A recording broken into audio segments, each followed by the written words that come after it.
આપણે ગરમા ગરમ ટેસ્ટી નાસ્તો સરસ તૈયાર છે।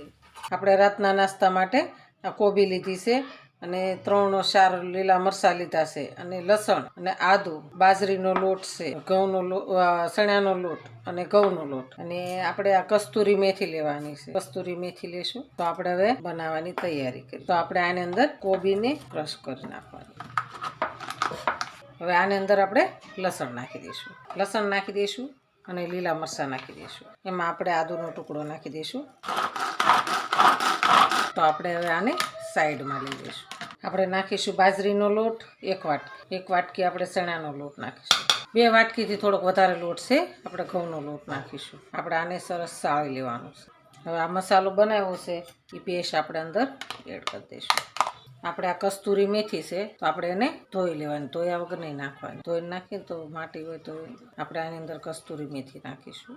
આપણે એની અંદર નાખીશું 1 ચમચી આપણે વરિયાળી, એની અંદર અડધી ચમચી આપણે ગરમ મસાલો નાખીશું, 2 ચમચી જેટલા તલ નાખીશું। આપણે લીલા ધાણા એડ કરવાના છે।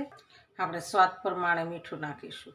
આપણે એની અંદર 1 ચમચી ખાંડ નાખીશું, અડધી ચમચી આખું જીરું નાખીશું, 1 ચમચી ધાણા જીરું નાખીશું, અડધી ચમચી આપણે હળદર નાખીશું, 1 ચમચી આપણે લાલ મરચું નાખવાનું છે। આપણે આ 1 લીંબુ નાખવાનું છે અંદર। લીંબુ નાખશું ને એટલે આપણે ખાંડ નાખી છે એટલે બહુ સરસ સ્વાદ આવે। આપણે આખું લીંબુ નાખવાનું છે। આપણે 1 લીંબુ નાખી દઈશું। આપણે એની અંદર થોડાક સોડા નાખવાના છે, ભજીયાના સોડા આવે ને એ છે।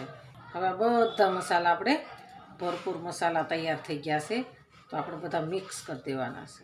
આપણે લોટને બાંધી દીધો છે। હવે થોડોક તેલવાળો કરી નાખશું। તેલવાળો કરી અને સરસ આપણે મસળી નાખશું।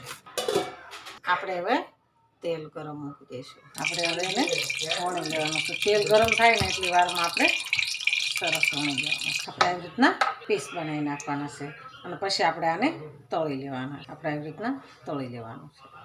તેલ આવી ગયું છે તો આપણે તેલની અંદર ફ્રાય કરી નાખવાનું છે। આપણે ગોલ્ડન કલરના સરસ થઈ ગયા છે, એકદમ મસ્ત થઈ ગયા છે।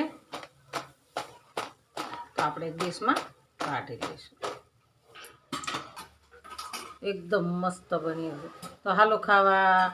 જો અમારો વિડીયો ગમે તો લાઈક, શેર અને સબસ્ક્રાઈબ કરી દેજો।